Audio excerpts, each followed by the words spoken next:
Hello friends, कैसे हो आप सभी। मैं उम्मीद करता हूं कि आप सभी बढ़िया होंगे। तो आज हम पढ़ाने वाला हूं गोधली भाग 2 वर्णिका चैप्टर 1 दही वाली मंगम्मा। इसके बारे में आज हम लेखक परिचय, पाठ परिचय पढ़ेंगे और अगली क्लास में हम क्वेश्चन आंसर और ऑब्जेक्टिव क्वेश्चन करेंगे। तो ठीक है, आज हम चलिए पढ़ाते हैं आप सभी को लेखक परिचय और पाठ परिचय। तो लेखक परिचय में क्या है, तो लेखक परिचय में आप सभी देखिए, तो आपसे पहले बताइए पाठ का नाम क्या है। तो पाठ का नाम है दही वाली मंगम्मा। यह कॉर्नर कहानी है। यह क्या है, तो यह कॉर्नर कहानी है। ठीक है, और लेखक का नाम क्या है, तो लेखक का नाम है श्रीनिवास। क्या है, तो श्रीनिवास। और इसका पूरा नाम है, श्रीनिवास का पूरा नाम है वेंकटेश अयंगार, मस्तिष्क वेंकटेश अयंगार। ठीक है, और इसका जन्म 6 जून 1891 ईस्वी में कोलार कर्नाटक में हुआ था। ठीक है, और श्रीनिवास कन्नड़ साहित्य के सर्वाधिक प्रतिष्ठित रचनाओं में के एक है। ठीक है, श्रीनिवास की कहानी संकलन सना कठेगुरु के लिए साहित्य अकादमी पुरस्कार कब मिला था, तो 1968 ईस्वी में मिला था इसको सना कठेगुरु के लिए साहित्य अकादमी पुरस्कार। ठीक है, उन्हें ज्ञानपीठ पुरस्कार भी मिला था। यह कहानी कन्नड़ कहानी नेशनल बुक ट्रस्ट इंडिया से संभाल ली गई है। यह कहानी कहाँ से ली गई है, तो नेशनल बुक ट्रस्ट इंडिया से यह कहानी ली गई है। इस कहानी का अनुवादक हिंदी में रूपांतरण करने वाला कौन है, तो B.R. नारायण है। ठीक है, B.R. नारायण है। अब हम आते हैं पाठ परिचय पर। ठीक है, अब हम सब आते हैं पाठ परिचय पर। ठीक है, आप सब हम कहाँ आते हैं, तो पाठ परिचय पर आते हैं। चलिए पाठ परिचय पर हम आते हैं। चलिए कर रहा है, मंगम्मा वर्षों से हमें बारी से दही दिया करती है। बारी का मतलब हुआ महीने बाद पैसे लेना। ठीक है, महीने बाद पैसा लेना। ठीक है, महीने बाद पैसे लेने को ही हम बारी कहते हैं। बेंगलुरु की तरह दूसरे शहरों में रोज आकर दही देने और महीने के बाद पैसे लेने को बारी कहते हैं, पर लगता है कि बेंगलुरु में ऐसा बारी का रिवाज नहीं। आमतौर पर जब भी मंगम्मा हमारे मोहल्ले में आती तब वह हमारे घर आकर दही लोगी माँ जी बहुत बढ़िया है कहती। यह किसे कह रहा है, तो ये अपने माँ जी से कह रहा है कि तो दही लोगी माँ जी ऐसा कहकर पुकारती थी। ठीक है, पुकारती थी। हमें आवश्यकता होती तो हम ले लेती और उस दिन के भाव के अनुसार उसके पैसे दे देते या अगले दिन चुका देते। यह हमारी उसकी बारी की रीति है। वह अबलूर के पास किसी गांव की है। मंगम्मा अबलूर के पास किसी गांव की है। ठीक है, मंगम्मा कहाँ की है, तो अबलूर के पास किसी गांव की है। उनके गांव का नाम शायद बेंटकपुर या कुछ ऐसा ही है। आते समय हमारे मोहल्ले से होकर ही आना पड़ता है और जाती बार भी हमारी तरफ से ही जाना होता है। मैं उससे ज़्यादा अच्छी तरह बात करती हूँ, इसीलिए कभी कभी गांव से आते समय और सारा दही खत्म करके जाते समय दोनों बार मेरे पास आ जाया करती है। देखो, दही बेचने समय और दही बेचकर आते समय माँ जी के पास आकर कुछ बातचीत करते थे। ठीक है, अपने घर के शिकायत करते थे, अपने घर के बारे में बताते थे। ठीक है, आ जा करती थी। आकर आंगन में थोड़ी देर बैठती या सबसे बात करती, पान सुपारी खाती। मंगम्मा क्या खाती थी, तो मंगम्मा पान सुपारी खाती थी। मंगम्मा आप सभी को पूछेगा परीक्षा में से मंगम्मा क्या खाती थी, तो आप सभी कहिएगा पान सुपारी खाती थी।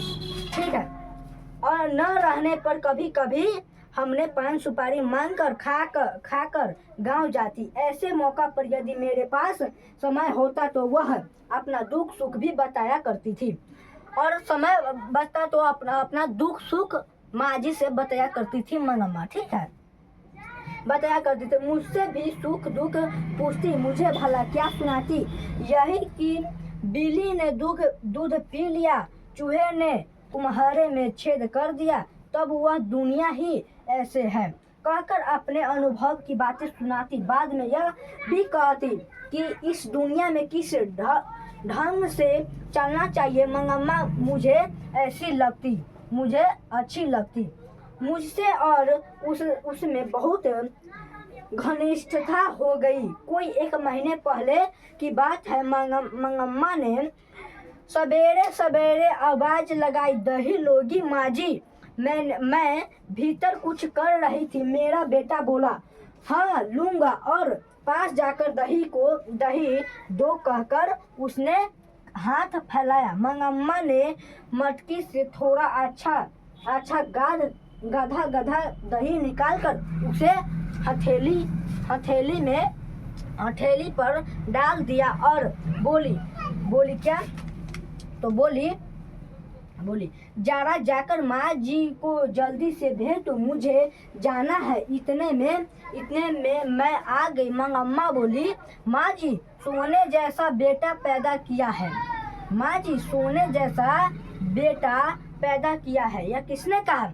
आपसे पूछा परीक्षा में से सोने जैसा बेटा पैदा किया, इसका किसका कथन है? तो आप सभी कहिएगा मंगम्मा का कथन है, ठीक है। जैसा गुण तुम्हारे है वैसे ही उसे मिले हैं, पर इन सबसे क्या लड़के के बड़े होने की देर है। फिर तो पता नहीं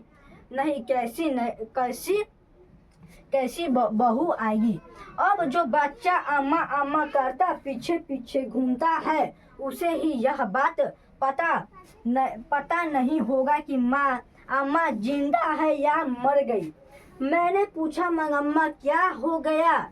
बेटे ने तेरी बात नहीं मानी। वह फिर से बोली, छोड़िए माँ जी, भावर लेकर आया पति ही जब बात नहीं पूछता था तो बेटा क्या सुनेगा। यह मंगम्मा बोल रही है, ठीक है। इस पर मैंने पूछा, कौन पूछा? तो माँ जी पूछा, तेरे घर वाले ने तेरी बात नहीं मानी क्या? वह कहने लगी, अरे माँ जी मेरे भाग्य में एक अच्छी धोती नहीं थी। अरे माँ जी मेरे भाग्य में एक अच्छी धोती नहीं थी। इस किसका कथन है? तो आप सभी कहिएगा मंगम्मा की कथन है। किसी और ने पहन ली। वह साड़ी के चक्कर में उसी के पीछे लग गया। जो भी हो वह समझता रहा मेरा घर है, मेरी घरवाली है, इसीलिए मैं भी चुप रही कि घरवाला तो है, सच करती हूँ। अमृत बेचती रही पति खा गई। पता नहीं मेरे नसीब में क्या क्या लिखा है, पर आपको एक बात कहती हूँ, ध्यान रखिएगा। घरवाला जब घर आए तो अच्छी तरह कपड़े लते पहनकर घूमा कीजिए। यह कौन कह रहा था? मंगम्मा कह रहा है। जब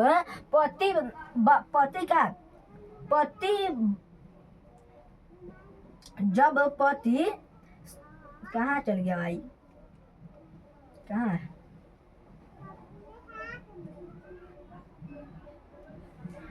मंगम्मा करे जब घर आए तो अच्छी तरह कपड़ा पहनकर घुमा कीजिए, साड़ी पहनकर घुमा कीजिए। काम धंधों के लिए ठीक है, जब घर में अकेली रहती है तब के लिए यह ठीक है, लेकिन शाम के समय एक बढ़िया साड़ी पहनकर रहना चाहिए। मुझे जरा हंसी आई, और लेकिन ऐसा लगा कि अनुभव से कितनी बड़ी बात कह रही है। साथ ही यह दुख भी हुआ कि उस अनुभव के पीछे दुख छिपा है। मैंने बोली, हाँ माँ जी तुम्हारी बात 16 आना सच है। यह कौन बोला? हाँ माँ जी आपकी बात 16 आना सच है। बाद में मंगम्मा बोली, देखिए माँ जी, आदमी को ढंग से बस में रखने के 3-4 गुण है। कुछ लोग कहते हैं कि टोटका करो या जड़ी बूटी खिला दो। अरे कहावत है, दावा करने से तो मसान ही जगता है। ऐसे लोगों की बातें नहीं सुननी चाहिए। कोई ना कोई स्वाद की चीज बनाकर दीजिए, आंखों को तृप्त तृप्त करने को अच्छी तरह से कपड़े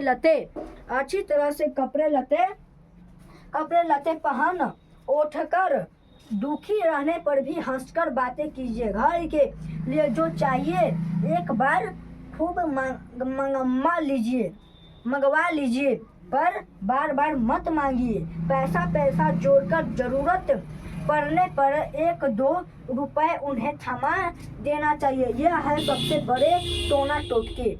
यह कौन कह रहा है? तो यह कह रहा है मंगम्मा कि ये सब कीजिए, ये टोना टोटका का काम नहीं है, यह सब कीजिए तो टोना टोटका हो जाएगा। ठीक है, घर वाली ऐसा करे तो घर वाला घर में कुत्ते की तरह रहता है। क्या? तो कुत्ते की तरह रहता है। यह सिखा रही, क्या किसको सिखा रही? तो माँ जी को सिखा रही है मंगम्मा। ठीक है, यह सिखा रही है कि ऐसा करोगे तो घर वाला कुत्ते की तरह रहता है। अगर ऐसा न करे तो गालियों में फटकता है। मुझे मंगम्मा की बात के चमत्कार से आश्चर्य हुआ। दो इधर उधर की बात करके मैंने उसे भेज दिया। ठीक है, वो भेज दिया। कोई 15 दिन पहले जब मंगम्मा घर आए तो लगा कि वह बहुत दुखी है। मैंने पूछा, क्यों मंगम्मा ऐसी क्यों हो? वह बोली, क्या बताऊं माँ जी, ऐसा लगता है मेरी किसी को भी जरूरत नहीं। यह कहकर उसने अपने पले से आंसू पोंछने। मैंने पूछा, क्या हुआ? बेटे ने कुछ कह दिया? उसने कहा, हाँ माँ जी, कुछ ऐसा ही हो गया। बहू ने किसी बात पर पोती की खूब पिटाई कर दी। तो मैंने कहा, क्यों रे राक्षसी, इस छोटे बच्चे को क्यों पीट रही है? आप सबसे परीक्षा में पूछे जाएंगे, 2025 का परीक्षा में पूछे जाएंगे कि क्यों रे राक्षसी इस छोटे से बच्चे को क्यों पीट रही है? यह किसका कथन है? क्यों रे राक्षसी इस छोटे से बच्चे को क्यों पीट रही है, किसका कथन है? तो आप सभी कहिएगा मंगम्मा की कथन है। ठीक है, तो मेरे ऊपर चढ़ बैठी, खूब सुनाई उसने। तब मैंने भी उससे कह दिया, मैं तेरे घर वाले की माँ हूँ, तुम मुझसे इतनी जवान लड़ा रही है, आने तो दे उसे। वह महाराज घर आया। उसने, मैं बोली, देखो भैया, इसने बेमतलब में अनाज बच्चे को इतनी जोर से पीटा। मैंने मना किया तो मुझे ही क्या सुनाती है? तू जरा अपनी घरवाली को अकल सिखा। इस पर बोली, मुझे क्यों सिखाएंगे? लड़का अगर कुछ उद्यम करता है तो उसे माना करने का हक मुझे नहीं। आप सभी पूछेगा परीक्षा में से, लड़का अगर कुछ उद्यम करता है तो उसे माना करने का हक मुझे नहीं। यह किसका कथन है? यह किसका कथन है? तो आप सभी कहिएगा नजम्मा, मंगम्मा की बहू नजम्मा की कथन है। ठीक है, यह नजम्मा की कथन है। अगर कुछ लड़का कुछ उद्यम करता है तो उसे मारने का हक मुझे नहीं, यह नजम्मा का कथन है। ठीक है, नहीं, तुमने जैसे उन्हें पैदा किया वैसे ही मैंने उसे पैदा किया। मुझे क्या अक्ल सिखाने चली है? जो भी हो माँ जी, वह उसकी घरवाली है, मैं माँ हूँ। उसे कुछ कहा तो पलट कर जवाब देती है, मुझे कहे तो मैं क्या कर सकती हूँ? इस पर वह बोला, हाँ माँ, वह अपने बेटे को मारती है तो तुम क्यों उसके झगड़े में पड़ती हो? तुम मुझे दंड दो। तब मैंने कहा, क्यों रे, मुझसे गलती ही हुई। मुझे बहुत गुस्सा आया माँ जी, बात मेरे मुंह से निकल ही गई। क्या कहता है रे? बीवी ने तुझ पर जादू फेरा है। बीवी ने तुझ पर जादू फेरा, यह मंगम्मा कह रहा है। वह बच्चों को पीटे तो भी ठीक है, और मुझे गाली दे तो भी ठीक है। बहुत अच्छे, कल वह कह दे माँ को निकाल तो तू निकाल बाहर करेगा। या कौन कह रहा है? तो मंगम्मा कह रहा है। इस पर वह बोला, और क्या क्या किया जा सकता है माँ? अगर तुम यह कहो कि घरवाली रहेगी तो मैं नहीं करती और मैं रहूंगी तो घरवाली नहीं रह सकती, तो उस बेचारी को सहारा कौन दे? मैंने पूछा, मुझ बेसहारा का क्या बनेगा? तब उसने कहा, तुम्हारा क्या है माँ? तुम्हारे पास गया बैल है, पैसा है, तुम्हें क्या मैं पाल सकता हूँ? मैंने पूछा, तुम्हारा कहना है कि मैं अलग हो जाऊं? ये कह रहा है मंगम्मा कि मैं अलग हो जाऊं, तुम्हारा कहना मैं अलग हो जाऊं, कह रहा अपने बेटे से, ठीक है। इस पर उसने साफ कह दिया, तुम्हारी मर्जी। कौन कह रहा है? तुम्हारी मर्जी। यह कह रहा है उसके बेटे, तुम्हारी मर्जी। अगर तुम अलग होना चाहती हो तो रोकूंगा नहीं। मैं तुम्हारे झगड़ों से तंग आ रहा हूँ। इस पर मैंने कहा, अच्छी बात है बेटे, आज दोपहर से मैं अलग हो जाता हूँ। मंगम्मा कहा कि हम आज दोपहर से ही हम अलग हो जाता हूँ और अपना खाना पका कर अपने ही खाऊंगा, ठीक है। इसे अपने बेटे को कहा कि हम आज दोपहर से ही अलग हो जाऊंगा, ठीक है। ये कह रहा है, तुम अपनी घरवाली के साथ सुख से रहो। फिर दही लेकर चली आई माँ जी। मैंने दही लेकर उसे पैसा दिए और कहा जाने दो मंगम्मा, घर जाओ, ठीक से रहो, सब अपने आप ठीक हो जाएगा। अगले दिन मंगम्मा आई तो पिछले दिन जैसे दुखी नहीं दिख रही थी, लेकिन मन पहले की तरह हल्का नहीं था। मैंने पूछा, झगड़ा निपट गया कि नहीं? इस पर उसने जवाब दिया, वह निपटने देगी क्या? कल दही बेचने गई तो मेरे बर्तन भांडे अलग रख दिए थे। एक उथले में राखी और एक में चावल, थोड़ा सा नमक मिर्च जब एक तरफ रख कर खुद खाकर और अपने पति को खिलाकर पाँव पसारे बैठी थी। आप बताइए माँ जी, झगड़ा कैसे निपटेगा? मैंने थोड़ा हिट्ठू बनाकर खाया। शादी के बाद बेटा कभी अपना रहता है माँ जी, ठीक है, जब उन्हें नहीं चाहिए मैं ही क्यों जबरदस्ती करूं? अलग ही रहने लगी माँ जी।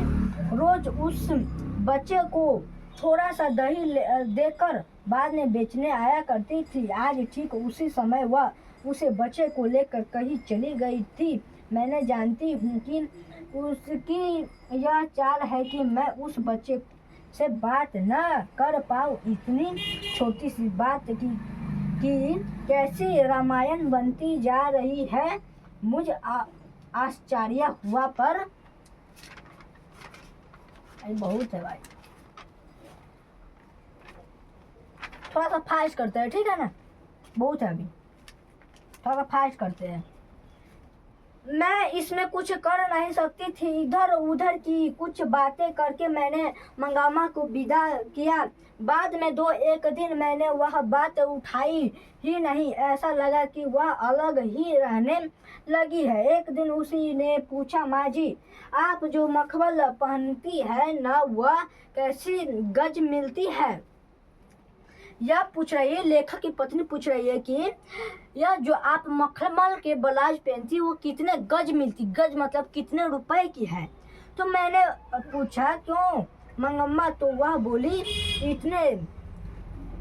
इतने दिन तो बेटे और पोते के लिए पैसा जोड़ती रही, अब भला क्यों जोड़ूं? मैं भी एक मखमल की ब्लाउज पहनूंगी। या मंगम्मा बोल रहा है कि हम भी एक मखमल के ब्लाउज पहनूंगे। मैंने कहा एक ब्लाउज के 7-8 रुपए लगते हैं। किसने कहा? तो लेकर पत्नी कहा कि एक मखमल के ब्लाउज के 7-8 रुपये लगता है। उस दिन मंगम्मा ने जाकर दर्जी से वह कपड़ा लिया और वही सिलने दे दिया। उस दूसरे दिन पहनकर आई, मुझसे कहने लगी, देखिए माँ जी, मेरा सिंगार घर वाले के रहते ही अच्छी साड़ी नसीब नहीं हुई। घर वाले के रहते एक अच्छी सारी नसीब नहीं हुई है। किसका कथन है? तो यह कथन है मंगम्मा की कि घर वाले के रहते एक सारी नसीब नहीं हुई। ठीक है, वह तो किसी के पीछे लगा था। मैंने बेटे के लिए पैसा जोड़े, अब वह लड़का ऐसा हो गया, अब कैसा है मेरा सिंगार। मुझे लगा कि बेटे से अलग होने के कारण दुख से मंगम्मा को जरा मति भ्रम हो गया है। जब जया दुख आ जाता है तब वह हर किसी को ऐसा ही हो जाता है। मैंने कुछ न कहा पर सोचा इस जाकित के कारण उसे किसी दूसरे से झगड़ा मोल लेना पड़ेगा। उसके गांव का एक लड़का बेंगलुरु में पढ़ रहा था। वह फिरंगियों की तरह अथवा पढ़े लिखे हम जैसों की तरह जरा नफासत बेंगलुरु से पढ़ रहा था। वह फिरंग की तरह अथवा पढ़े लिखे हम जैसे की तरह जरा नफासत के कलर टाई पहनता था।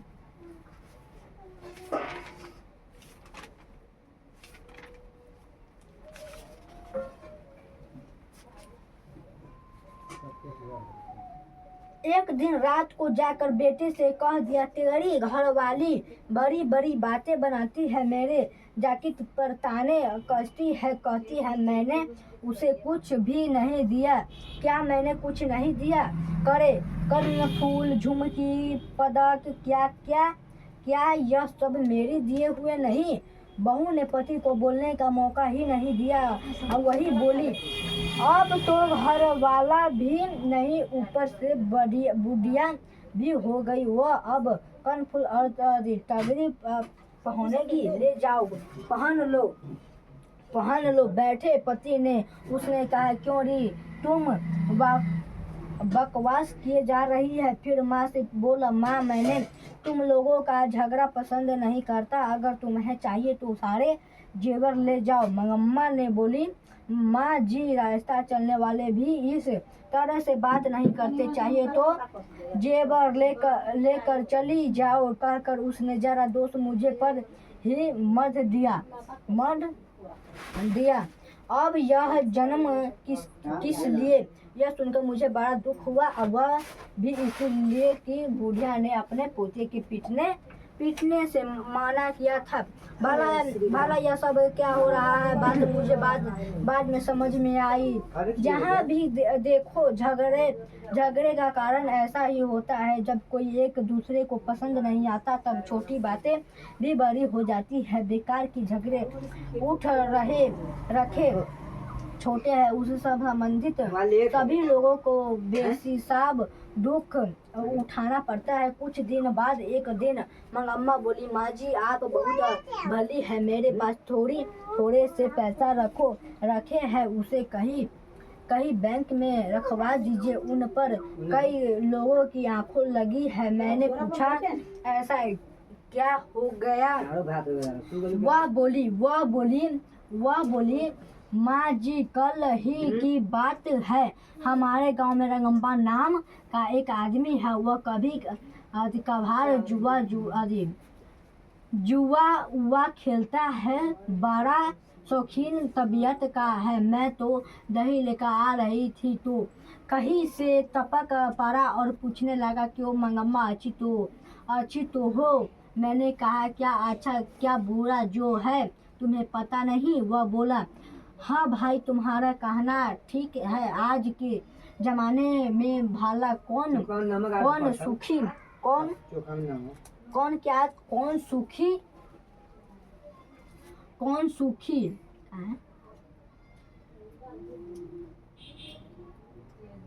आज के जमाने में कौन सुखी नहीं कहा है, कौन सुखी है? आजकल के लड़कों की जबान का क्या ठिकाना। हमारी उम्र के लोगों को तो बस दिखते रहना ही पड़ता है और कर भी क्या सकते हैं। वह वैसे ही साथ चला आया। रास्ते में अमराई का कुआं है। क्या जब मंगम्मा दही बेचने जाती थी तो उसके रास्ता में क्या पड़ता था? तो अमराई का कुआं पड़ता था। ठीक है, वहाँ से गुजरते समय मुझे डर सा लगा। मैं सोचने लगी, पता नहीं वह क्या कर डाले। आंटी में काफ़ी पैसे थे, वही इसी के लिए तो पीछे पीछे नहीं आया। वही बोला जरा चूना दोगी, या कौन कहा जरा चूना दोगी, इसका किसका कथन है? तो यह रंगम्पा का कथन। यह एक रंगम्पा एक जुआरी व्यक्ति था, ठीक है। रंगम्पा एक जुआरी व्यक्ति था। उसने कहा मंगम्मा से जरा चूना दोगी, इस बार रागी बेचती ही लौटा दूंगा। मैं बोली अरे भैया मेरे पास पैसा का कहा। तब वह कहने लगा जाने दो मंगम्मा, क्या हमें पता नहीं पैसों को यहाँ वहाँ गाड़ कर रखने से भला क्या मिलता है। फिर थोड़ी देर बाद वही बोला तुम्हारा बेटा तुम्हारे साथ दार रखता है तो मैं तुमसे कर्ज नहीं मांगता। मैं जानता हूँ तुम अपनी बहू के लिए कोई न कोई चीज़ पसंद बनाती रहती थी। अब वह बात तो नहीं रही। देखिए माँ जी, औरत अगर अकेली हो जाती है तो लोगों की आंखें उसकी तरफ लग जाती है। मैंने मंगम्मा से कहा मैं अपने घर वाले से पूछ कर बताऊंगी। मैंने उसने इस बारे में कोई बात नहीं की। दूसरे दिन मंगम्मा ने दही लेने के बाद आंटी से एक थैली निकाली और कहने लगी माँ जी जरा भीतर चलो गिन लो। मैं बोली मैंने उसने पूछा नहीं कभी रखे रहो फिर ले आना। मंगम्मा कहने लगी मुझे बहुत डर लगता है माँ जी। आज भी रंगम्पा आया था अमराई के पास तक कह आती रास्ते में क्या है। मंगम्मा दही बेचने आ रही तो रास्ते में क्या है? तो अमराई का एक कुआं है, ठीक है। कहने लगा जरा बैठो मंगम्मा, ऐसी जल्दी क्या है? मेरे पास ये पैसा भी थे। मेरे दिल जोर से धड़कने लगा। अगर मैं नहीं रुकती तो वह जबरन वहाँ पकड़कर बिठा लेता। इस डर से बैठ गई। वह दुनिया जहान की बातें करता रहा। बाद में मेरा हाथ पकड़कर बोला मंगम्मा तुम कितनी अच्छी हो। जवानी में भी घर वाले ने मेरा इस तरह हाथ नहीं पकड़ा था। बाद में भी किसी और ने इस हाथ को नहीं पकड़ा। आज इसने आकर पकड़ा। मैंने हाथ छुड़ा लिया और पूछा क्या बात है रंगम्पा, आज बड़े रंग में हो। मेरा अच्छापन देखने को तुम मेरे घर वाले को क्या कहते हुए उठकर तेजी से चली आई। माँ जी कल उसने पैसे मांगे थे। आज उसने बच्चों के लिए थोड़ी सी मिठाई लेकर टोकरे में रख ली थी। मंगम्मा ने पहले ही बताया था कि उसने पोते को उसके पास वह आने नहीं देती, इसलिए मुझे यह समझ में न आया कि बच्चों कौन सा। मैंने पूछा किस बच्चों के लिए और कौन सा बच्चा? माँ जी मेरा पोता हो तो तुम्हें न तो कहा था वह तुम्हारे पास नहीं आने देता। उसके माँ तुम मना करती पर बच्चा क्या रुक सकता। आंख बचाती और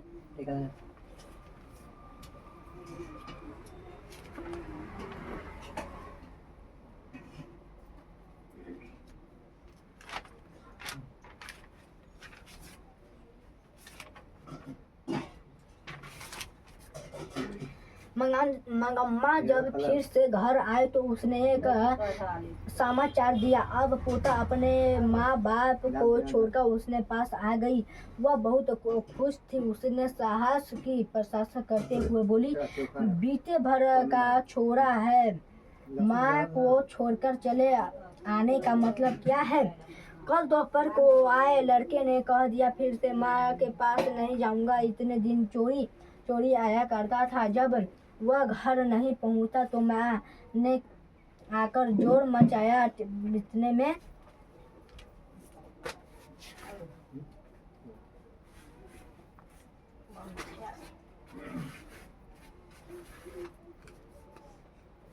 चलो आप सबसे एक बार रिवीजन करा लेते हैं, ठीक है। दही वाली मगम्मा शीर्षक कहानी किस कहानी से ली गई है? आप सभी कमेंट में बताइए इस कहानी किस कहानी से ली गई है। तो यह ली गई है कन्नड़ कहानियाँ से, ठीक है, यह कन्नड़ कहानियाँ से ली गई है। अब्रूर के पास किसी गांव की रहने वाली निम्न में से कौन है? मंगम्मा है, लेखक है, लक्ष्मी है, मुखिया है, कौन है बताइए? तो मंगम्मा है। मंगम्मा किसके लिए मिठाई रखती थी? तो पोता के लिए रखती थी।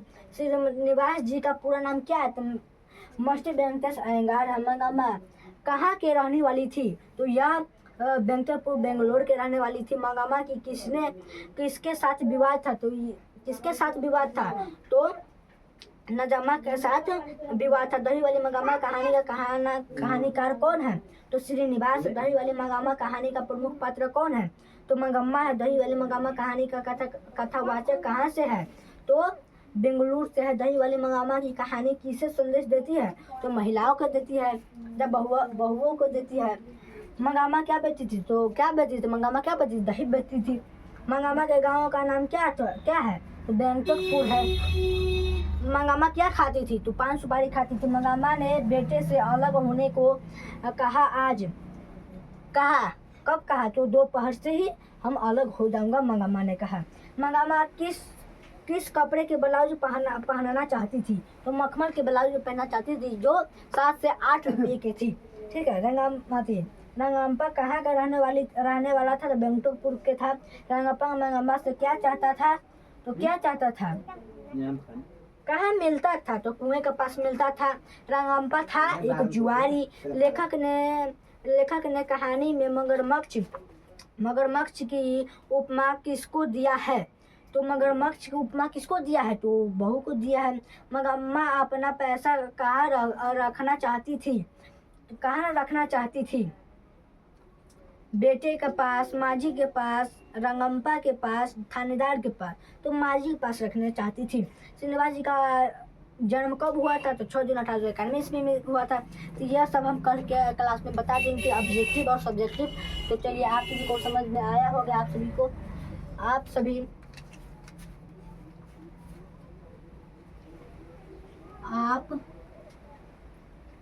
को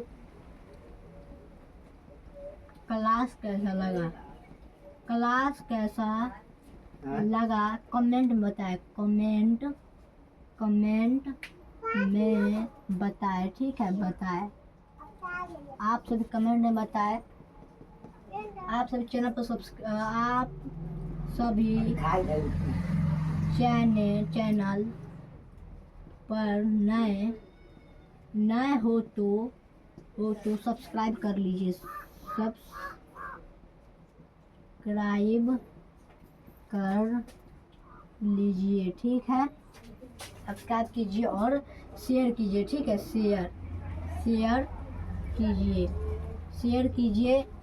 शेयर कीजिए, सब्सक्राइब कीजिए और कमेंट कीजिए। आप सभी को कोई भी डाउट हो तो कमेंट में बताइए। कल के क्लास में आप सभी को हम बताएंगे दही वाली मंगम्मा के फुल ऑब्जेक्टिव टेस्ट और अब सब्जेक्टिव आप सभी को हम करा देंगे, ठीक है। तो चलिए, शेयर भी कर दीजिए, अपना दोस्तों को टेलीग्राम, व्हाट्सएप सभी पर शेयर कर दीजिए। तो मिलते हैं अगले वीडियो में, तब तक जय हिंद। आप सभी को यह रिवीजन करके आना है और पाठ परिचय ये भी हम बता दिए हैं। आप सभी को सिर्फ बचिया ऑब्जेक्टिव और सब्जेक्टिव, तो कल क्लास में आप सभी को हम बता देंगे। तो जय हिंद, जय भारत।